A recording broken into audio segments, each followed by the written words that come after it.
Hello, everyone, and welcome to another episode of Let's Talk, the podcast brought to you by Southern Vermont Area Health Education Center, or AHEC. I'm your host, Peg Bulgioni, and today we've got a conversation you won't want to miss. If you're new to the show, AHECs are national nonprofit organizations committed to growing and supporting our health workforce, especially in rural and underserved areas. For the past few episodes, we've been diving deep into the topic of equity, and today we're continuing that important discussion. We'll be focusing on how higher education and the principles of equity kind of fold into some of the programs that the colleges might be doing. I'm thrilled to be joined today by two guests from Vermont State University at Castleton. Michael Reeves, the Director of Social Work Programs, and Margaret Miles, an Assistant Professor of Social Work. Together, we'll be unpacking these crucial questions and exploring how we can create a lasting change. So get comfortable and stay with us as we dig into this fascinating and important topic. So let's get started. So again, welcome to both of you. I'm so pleased you could join us today, and I'm going to start the conversation. So, Michael, I wanted to direct this to you. How does incorporating diversity, equity, and inclusion principles into college coursework help students develop the skills needed for success in today's diverse workforce? Peg, let me start by saying thank you for inviting us to be part of your podcast. Look forward to the conversation that we're going to have. This is a unique opportunity that I think Professor Miles and I are looking forward to. So let me speak first to social work because obviously that's where our experience is. And, diversity, equity, and inclusion are deeply embedded in social work values, social work pedagogy. So all of the courses that we teach in the social work program have DEI content.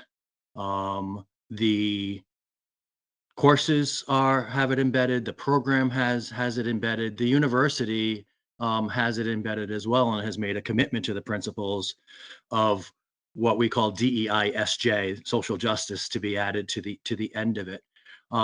So we are always engaging our students in understanding equity from a number of different perspectives. And as a professional program, we're preparing our students to go immediately into the workforce following graduation.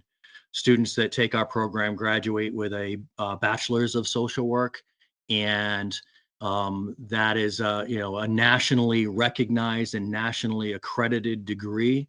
And so if you're here now and taking your courses and you decide that you're going to live in the Midwest, people will understand that, what the BSW trained potential employee brings to the table. And part of that is an understanding of DEI. And so, I think that if our students are going to explore the world and go out and be leaders and change the world in other places, they are going to run into all kinds of different diversity, whether that be racial and ethnic, or religious, or LGBTQ status. The work is going to involve interacting with people from diverse backgrounds, and providing those people with equitable opportunities and equitable services is an important part of what professional social work is. I also think that being around here where there may not be as much racial and ethnic diversity, there still is a lot of other forms of diversity that our students, when they go into the workforce, will be interacting with. And if we don't talk about those things through their professional training, through their coursework, they're gonna be, struggle to possibly interact with people that they may have never interacted with before. So not only do we give them the theoretical background on DEI practices, but also through our field placements, which is part of social work. They get the opportunity to practice that, and they get the opportunity to get feedback on that before they graduate, before they get out into the workforce. So I think we're setting them up for success. Excellent. Well said, Michael. Margaret, what are some of the specific DEI focused assignments or projects that can foster critical thinking and empathy, preparing students for inclusive workplace environment? Yeah, well, again, I'll take this from a social work perspective, but as Michael mentioned, our accrediting organization, the Council on Social Work Education, has some pretty explicit directives about how we incorporate DEI education and awareness with our students. And so this is work that we think about how we're going to incorporate into our curriculum, both implicitly and explicitly, and really want to tie to students' real world experiences as well. So one of the courses I teach, for example, right now is our social work capstone class. And that is a class for our senior students who are doing their 400-hour field placement at a local agency or nonprofit. And one of their culminating assignments in that class is they have to write a paper about their agency. Or I'm sorry, this actually happens in our practice class, in our practice 2 class. And so they need to write sort of a critical review of their agency. So they provide, some very basic information about the mission and values of their agency, how big the agency is, how the agency's staffed, the budget, some pretty straightforward information like that. But then we also ask them to be critical, right? And consider how is their agency practicing principles of DEI? Do they consider their agency to be anti-racist? And what evidence of that do they have? And so we're really asking students to see and experience how DEI plays out in the workplace as their students. And we really try to provide a supportive environment. So if they notice something and they're concerned about speaking up or they're concerned about saying something, we're able to workshop that in class with them and say, okay, well, if you're concerned about this, who do you think you should go to first? Have you asked this person about that policy? Have you asked that person? So I think a huge part of making students feel confident and comfortable with these principles is making sure that the classroom first is a safe place for them to have these discussions. Another assignment I can think about is in a class that we require of all of our social work majors, which is discrimination in American society. And in that class, we asked them to consider what forms of discrimination are they seeing. So we have an assignment called Discrimination in the News, where each week a different student presents a current news article about some form of discrimination. And we ask them to consider, how is this discrimination impacting folks at the individual level? How is it impacting folks at the family and community level? And if in fact this discrimination is going on, are there potential policies or laws that would help alleviate this discrimination? So we're always trying to get students to think about this sort of work sort of across the 3 levels that we talk a lot about in social work, being the micro, meso, and macro levels of practice. And again, wanting to use some concrete real world examples for them to have those discussions. This is very interesting. And I'm learning so much from what you both are saying. And I think a lot of this should be applicable to everyday life, what you're teaching in these classes. And this kind of brings me to the next question, Michael, is how can integrating this DEI content across different disciplines, from the humanities to STEM, equip students with the tools to address workforce challenges related to diversity? Well, I think similar to the answer that I gave you to your initial question, Peg, is that while we are specifically working on integrating DEI content into the social work curriculum, the university is working on incorporating that into right now the general ed curriculum as well. So students in all of these different disciplines are going to be getting content in DEI, whether that be helping students to, one of the primary ways is like helping students to understand how there are diverse people who have had major impacts on different fields that oftentimes don't get the credit. It comes back to me, the movie Hidden Figures, um, and just thinking about all of the people of color that had major roles in major technological advances for our country, that were not oftentimes spoken about, because the majority of the textbooks and the majority of the theorists and that are mentioned in those textbooks tend to be white men. And so there's a movement to do that across all of the disciplines, from the humanities to STEM, like you talk about, and doing that in the classroom. And I also have to say, my conversations with my colleagues in the education field, my colleagues in the nursing fields. I don't want to leave anybody out, but almost everybody is saying, yeah, we need to train our students in DEI concepts, because they are, the workforce is becoming more and more diverse, and we want to equip our students with those tools, regardless of what discipline they're in. Well, that's exactly right. And Margaret, I know this. Michael may have already said some of this, but you can certainly underscore it again, or I'm sure you've got other thoughts that you want to add. But what role does faculty training play in DEI? In creating a Yeah. more inclusive curriculum? Yeah, like Michael mentioned, I think, the university, Vermont State University, has made this commitment to ensuring that DEI and social justice are part of our general education curriculum. They're also recognizing that that can't happen overnight and that faculty need training in this area. So both Michael and I were involved this past summer in a professional development opportunity that was all about incorporating DEI in the gen ed. And it was a really neat opportunity because we were put in interdisciplinary teams and then asked to consider a general education course that we teach and how we can improve the DEI content within that course or curriculum.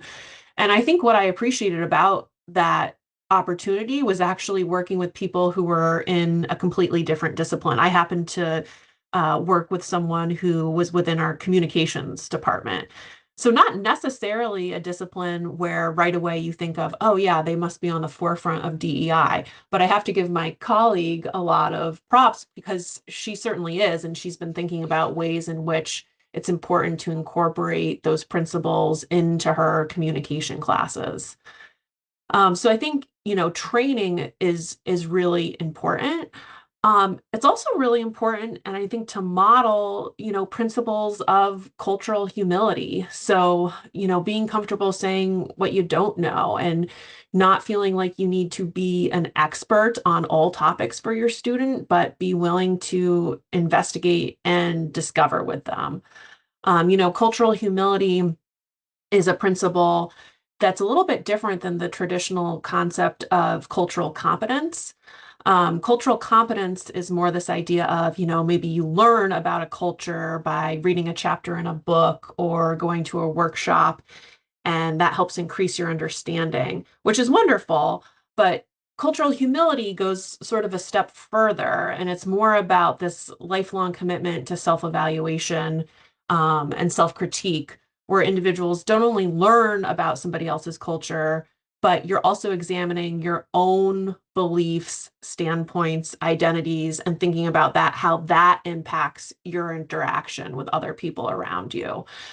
So I think that, faculty have a real responsibility to model that principle, and to acknowledge potentially mistakes that they've made or missteps that they've taken. We're all human, and this work, if you're really digging into it, can sometimes be hard and challenging, and mistakes are going to happen. So modeling for your students what to do in situations like that, and to not put the pressure on yourself to be the expert on all things, because you truly can't be, right? But you can be sort of a culturally humble guide through the process, I would say. Well, I Margaret, I mean, have to. go ahead. Go ahead. You mind if I add something to that? No, I don't please, know if you want to. absolutely.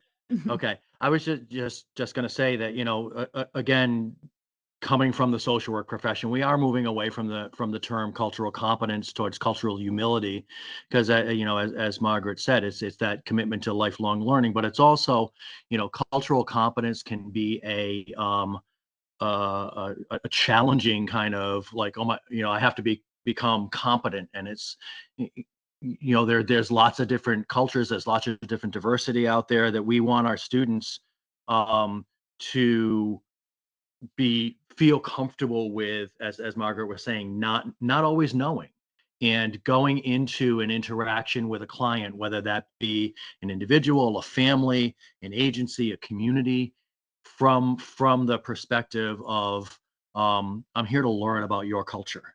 And as Margaret said, it's not enough to, you know I present my students with a case study about cultural humility, and the person in that case study read a couple of books on Native American culture, and did a ride along through the reservation that the Native Americans were living on, and felt that he was culturally competent. That's the kind of thing that we're trying to move away from, and you need to be a learner about culture when you're interacting with people that are different. Well, it's interesting. Oh, I'm sorry, Margaret, did you want to add to that? Nope, nope. Okay. One of the things I just wanted to bring up is, do you think that this should start earlier with young people?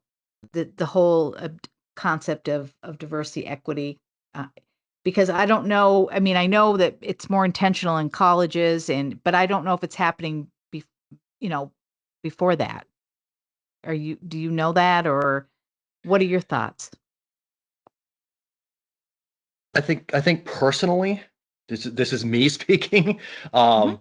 That it should be taught earlier. That I think that it can only benefit our young people to understand and respect difference. I think that's one of the big problems that we're facing in society today, is that people, if you're different than them, then you're wrong.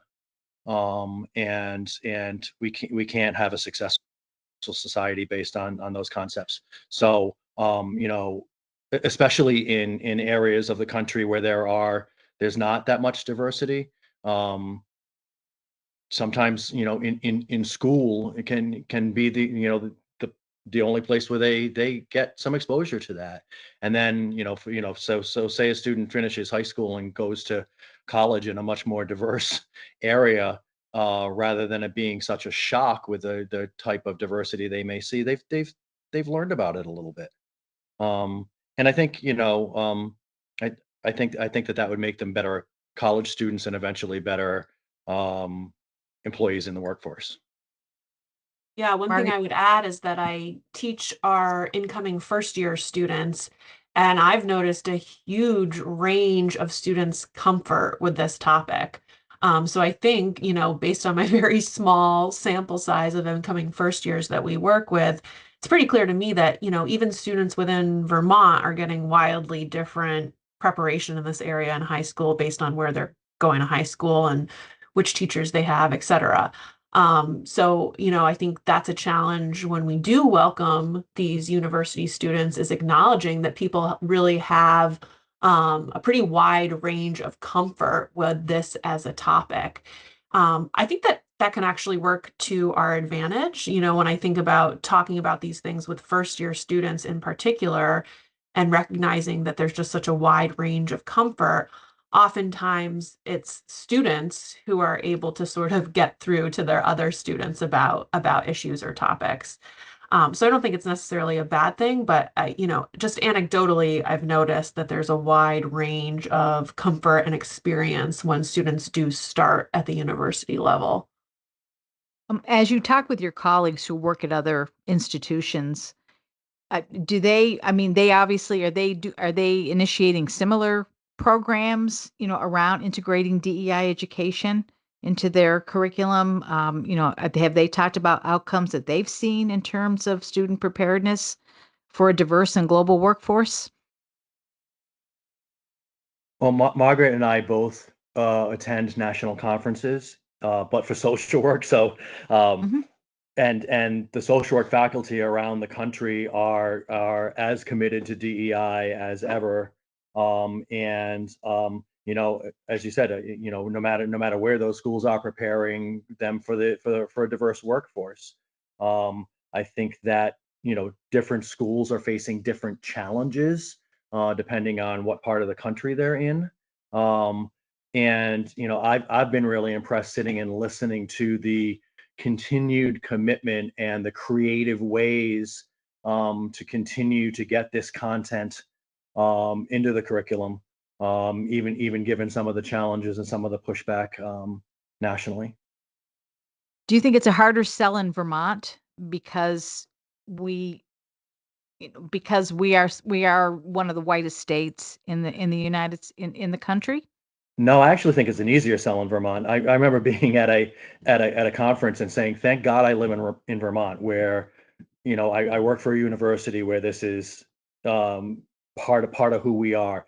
I live in a state where this is from the legislature down is who Vermonters see themselves as, respectful of other people.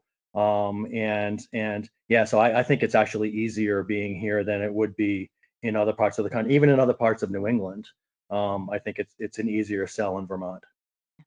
Margaret, did you have anything to add to that?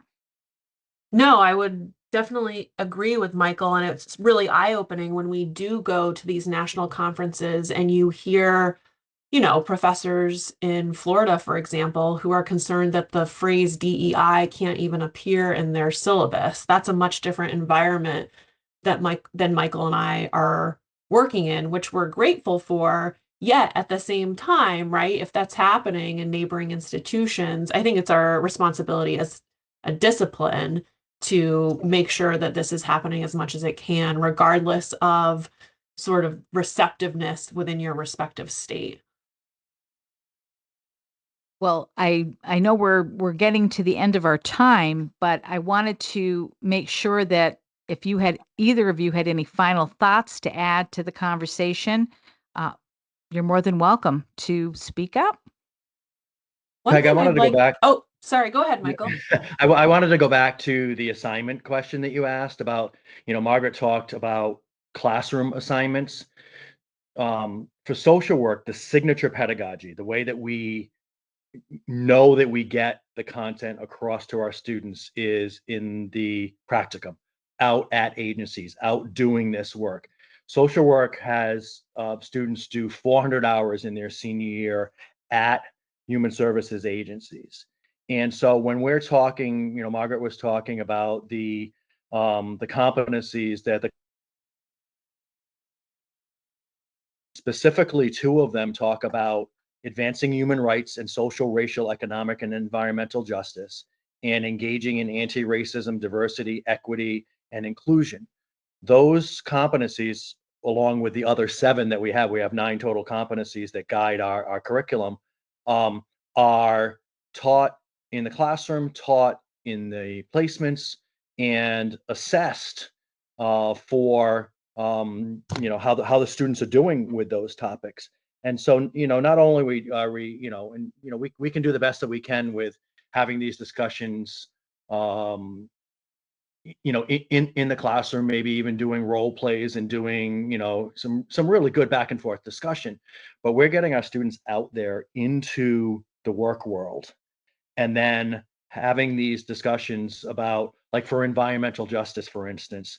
I was talking with my student the other day about something simple, just like, do you see recycling bins around your agency? And encouraging them. I mean, that's an easy one, right?